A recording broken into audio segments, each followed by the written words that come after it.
पिछले एपिसोड में हमने देखा था कि कबीले के लोगों ने गांव के ऊपर हमला कर दिया था। इतने सारे लोगों को मरता हुआ देखकर शियाफान की इविल पावर उसके ऊपर हावी हो जाती है। इस वजह से शियाफान वहां पर आउट ऑफ कंट्रोल हो चुका था। तब उसे रोकने के लिए वहां पर फेंगशान वैली के लोग और जूकी आ चुके थे जो उसे यहाँ पर रोकने के लिए आए होते हैं। इसलिए शियाफान आउट ऑफ कंट्रोल होते हुए जूकी के साथ ही फाइट करना शुरू कर देता है। इन दोनों की फाइट यहाँ पर बहुत ही ज्यादा जबरदस्त चल रही थी। दोनों अपनी पावर का इस्तेमाल करते हुए एक दूसरे के ऊपर अटैक कर रहे होते हैं, लेकिन कोई भी यहाँ पर जल्दी एक दूसरे को नहीं हरा पा रहा था। जिसके बाद यहाँ से ये एपिसोड शुरू होता है। तो इस एपिसोड की शुरुआत में जूकी और शियाफान दोनों ने अपने सबसे पावरफुल अटैक को एक्टिवेट कर लिया था ताकि एक दूसरे की यहाँ पर जान ले सके। जैसे वो दोनों एक दूसरे के ऊपर अटैक करने वाले होते हैं कि इससे पहले यहाँ पर फेंगशान वैली का वो सीनियर आ जाता है जिसने पीछे से ही शियाफान के अंदर अपनी स्वॉर्ड घुसा दी थी। वो स्वॉर्ड जैसे ही वहाँ पर शियाफान को लगती है उसका बैलेंस खुद के ऊपर से हट जाता है। वो आउट ऑफ कंट्रोल हो चुका था वहां पर। इस चीज को देखकर गुस्से में शियाफान जो होता है उस सीनियर को वहां से उठाकर फेंक तो देता है, लेकिन जितनी देर तक कि उसका ध्यान भटका था उतनी देर में जूकी ने अपना अटैक वहां पर एक्टिवेट कर दिया था, जो कि एक बहुत ही ज्यादा पावरफुल स्वॉर्ड फॉर्मेशन होता है। और वो स्वॉर्ड फॉर्मेशन पूरी तरह से यहाँ पर शियाफान के ऊपर ही आकर गिर जाता है। सारे लोगों को ये देखकर लग रहा था कि यहाँ पर शियाफान अब मर गया होगा, इतना खतरनाक स्वॉर्ड फॉर्मेशन जो उसके ऊपर गिरा है। लेकिन शियाफान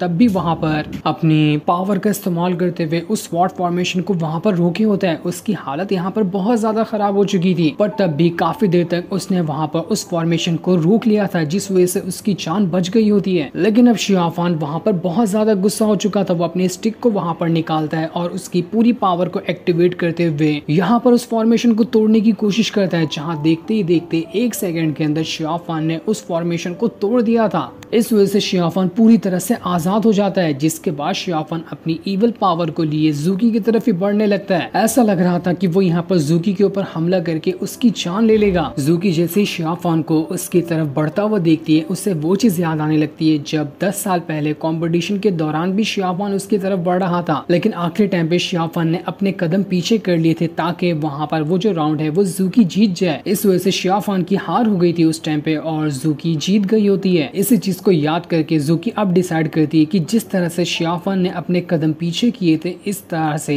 इस बार मैं अपने कदम पीछे कर लूंगी ताकि शियाफान यहाँ पर मुझ पर अटैक करके मेरी जान ले ले। क्योंकि जूकी अब भी अपने हाथों से शियाफान को नहीं मारना चाहती, भले वो उसके हाथों से अपनी जान क्यों न दे दे। इसलिए वो वहाँ पर अपनी स्वॉर्ड तक के गिरा दे दिए ताकि शियाफान का सारा अटैक खुद पे लेते हुए वो वहाँ पर खुशी खुशी अपनी जान गवा देगी। उसे शियाफान के हाथों मरना पसंद था, लेकिन वो यहाँ पर शियाफान की जान नहीं ले सकती थी। जिसके बाद देखते ही देखे शियाफान अपनी पावर का इस्तेमाल करते हुए जूकी के एकदम करीब आ जाता है। लेकिन जिस तरह से जूकी वहाँ पर रुक गई थी उसी तरह से शियाफान भी रुक गया होता है। उसे पता था कि जूकी यहाँ पर क्या करेगी, इसलिए उसने अपना अटैक जूकी के ऊपर किया ही नहीं। वो वहाँ पर बहुत ज्यादा इंजर्ड हो चुका था और उसी घायल हालत में वो जूकी से कह रहा होता है, जूकी मुझे माफ कर देना, लेकिन चाहे कुछ भी क्यों ना हो जाए मैं दोबारा उस रास्ते पे नहीं चल सकता जिस रास्ते को मैं 10 साल पहले छोड़ चुका हूँ। उम्मीद है कि तुम मुझे माफ कर दोगी। और इतना कहने के बाद शियाफान घायल होने की वजह से ऊपर से नीचे गिरने लगता है। ना ही उसने यहाँ पर जूकी को मारा और ना ही जूकी ने शियाफान को मारा। सारे लोग जैसे ही देखते हैं कि शियाफान इंजर्ड होकर नीचे गिर रहा है तो सभी को लगता है यही सबसे बेस्ट मौका है शियाफान की जान लेने का। इसलिए वो सारे लोग उस पे हमला करने उसी की तरफ बढ़ने लगते हैं। लेकिन तब वहाँ पर एंट्री होती है फॉक्स डीमन की। वो वहाँ पर आने के बाद जूकी और शियाफान से कह रही थी, जब तक तुम दोनों यहाँ पर फाइट कर रहे थे तो मैं बीच में नहीं आई, क्योंकि तुम दोनों की फाइट को नॉर्मल फाइट नहीं थी। तुम्हारी फाइट में लव और इमोशन साफ साफ दिखाई दे रहा था, इसलिए मैं तुम दोनों को डिस्टर्ब नहीं करना चाहती थी। लेकिन अब जब यहाँ पर ये लोग आकर शियाफान के ऊपर हमला करने वाले हैं तब मैं नहीं रुक सकती। जिसके बाद तो फॉक्स डीमन ने अपनी पावर का इस्तेमाल करते हुए सारे के सारे लोगों को वहां से उठा कर फेंकना शुरू कर दिया था। फॉक्स डीमन के पास इतनी पावर होती है कि कोई उसके सामने खड़ा तक नहीं हो पा रहा था। फॉक्स डीमन चुटकियां बजाते हुए सभी को उड़ा कर फेंक रही होती है। चाहे कोई कितनी भी पावर का क्यों ना इस्तेमाल कर ले, वो फॉक्स डीमन के करीब तक नहीं जा पा रहा था। तो उसके ऊपर हमला करने की तो दूर की बात है। सारे लोगों को समझ आ जाता है कि ये जो है वो फॉक्स डीमन है, जो कि 9 टेल फॉक्स डीमन है। इसी को हमने कैद करके रखा था, लेकिन ये भाग निकली, अब तो हम इसे नहीं छोड़ेंगे। लेकिन फिर भी कोई फायदा नहीं होता। सारे लोग एक साथ भी फॉक्स डीमन पे क्यों ना अटैक कर लेते, लेकिन फॉक्स डीमन बड़ी आसानी के सभी को उठा कर फेंक रही थी। कोई भी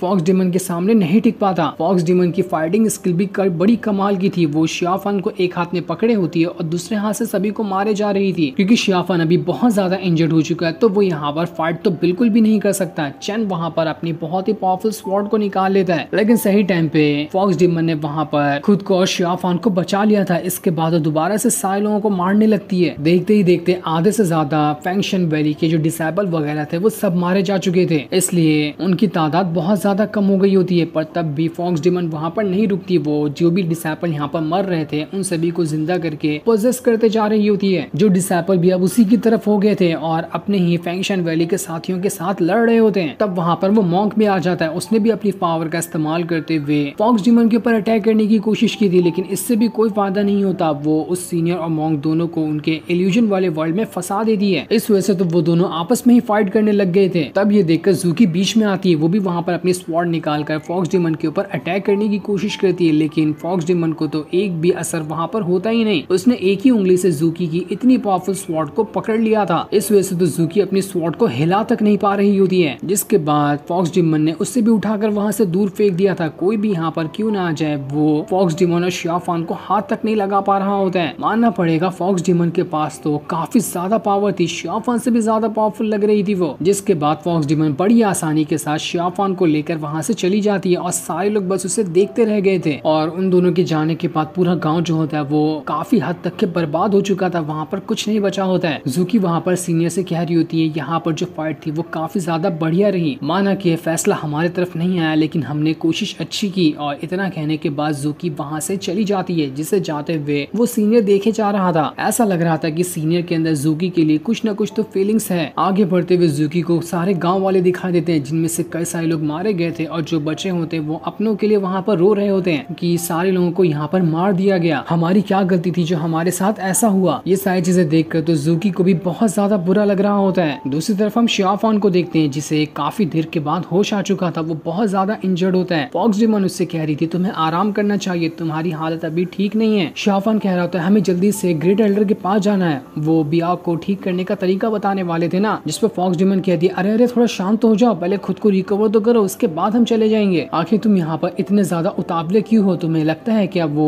ग्रेट एल्डर वहाँ पर बिया को ठीक कर सकते हैं? लेकिन शियाफान उसके किसी भी सवाल का जवाब नहीं देता और उसी हालत में वो वहाँ से आगे बढ़ रहा होता है। वो कैसे भी करके जल्द से जल्द ग्रेट एल्डर से मिलना चाहता है। फॉक्स डीमन यहाँ पर सीधा सीधा तीर मारने वाला शियाफान से सवाल पूछ लेती है कि अगर ज़ूकी और बिया दोनों को कंपेयर किया जाए तो तुम किससे पसंद करोगे? फॉक्स डीमन को लग रहा था कि ये बड़ा ही नॉर्मल सवाल है, जिसका जवाब तो शियाफान आसानी से दे सकता है। लेकिन उसे क्या पता था कि शियाफान ने अपने 10 साल गुजार दिए हैं इसी सवाल का जवाब ढूंढने में। शियाफान कहता है मैं अभी उस लायक नहीं हुआ कि मैं इस सवाल का जवाब दूं, लेकिन हाँ मैं सिर्फ इतना कहना चाहता हूँ कि मेरी जान बचाने के लिए बिया ने अपनी जान लगा दी थी, इसलिए उसका एहसान है मेरे ऊपर, जिसे मैं अपनी जान देकर भी पूरा करने की कोशिश करूंगा। इसलिए मैं हर वो चीज करना चाहता हूँ जिसकी मदद से मैं बिया को ठीक कर सकूं। और इतना कहने के बाद वो काफी ज्यादा उदास होकर वहाँ से जाने लगता है, जिससे जाता हुआ देखकर तो फॉक्स डीमन भी बहुत ज्यादा उदास हो चुकी थी। उसे पता चल चुका था कि उसने जो यहाँ पर शियाफान से सवाल पूछा उससे शियाफान को काफी ज्यादा बुरा लगा है। उसे ऐसा सवाल नहीं पूछना चाहिए था। अगली सुबह गाँव में जिनका भी थोड़ा बहुत घर बचा होता है और जो लोग जिंदा होते हैं वो इधर उधर की जगह देख रहे होते हैं कि ताकि उन्हें कोई और अच्छी जगह मिल जाए रहने के लिए, क्योंकि आधे से ज्यादा गांव बर्बाद हो चुका था। मॉन्क और बाकी लोग जो होते हैं वो गांव वालों की मदद कर रहे होते हैं ताकि एक छोटा मोटा घर उन लोग के लिए बना दिया जाए ताकि वो लोग यहाँ पर रह सके। जिसके बाद वहाँ पर शेंगवान भी आ जाता है। चैन उसे देखकर कह रहा था शेंगवान आखिर तुम कहाँ चले गए थे? कल रात हमने तुम्हें देखा ही नहीं। अगर तुम भी होते साथ में तो हम शियाफान के साथ आसानी से फाइट करके उसे खत्म कर दिए होते, लेकिन न जाने तुम कहाँ गायब हो गए थे। जिस पर शेंगवान कह रहा होता है कल रात को मैं किसी बहुत ही ज्यादा खतरनाक बंदे से मिला था, लेकिन उसके बारे में मैं तुम लोगों को नहीं बता सकता। इसके बारे में मैं सीधा वैली मास्टर को बताऊंगा और उसे ही बताने के लिए मैं यहाँ से जा रहा हूँ वैली मास्टर के पास। इसलिए अब सारे के सारे फैंक्शन वैली वाले लोग जो होते हैं वो वहाँ से फैंक्शन वैली की तरफ जाना शुरू कर देते हैं। शेंगवान वहाँ पर मॉन्क और ज़ूकी का शुक्रिया कर रहा होता है इतने दूर से आकर उसकी मदद करने के लिए, जितना भी उन दोनों ने फैंक्शन वैली का सपोर्ट किया। मॉन्क कह रहा होता है नहीं नहीं आपको शुक्रिया करने की कोई जरूरत नहीं है, ये तो हमारी जिम्मेदारी है कि अगर किसी और भी इंसानों के सेक्ट में मुसीबत आएगी तो सारे इंसान ही मिलकर सामने आएंगे। और शायद जिस बंदे से आप कल रात मिले हैं उसके बारे में जानकर आप बहुत ज्यादा परेशान लग रहे हैं। अगर कुछ और भी बाद में मैटर हुआ तो उसके बारे में हमें बताना, हम तब भी आपकी मदद करने के लिए आ जाएंगे। जिस पर शेंगवान कह रहा था नहीं नहीं आपको उस चीज की मदद करने के लिए आने की जरूरत नहीं है, वो मेरा कुछ पर्सनल मैटर था, उसी के लिए वो बंदा, इसलिए अब आप लोग जाकर आराम कर सकते हैं। अब हमें कुछ दिनों बाद का सीन दिखाया जाता है जहाँ गांव के कई सारे घर थोड़े बहुत ठीक कंडीशन में आ चुके थे। वो घर अब जितने बचे हुए लोग हैं उनके रहने के लायक हो चुके थे। दूसरी तरफ हम टूमा को देखते हैं जो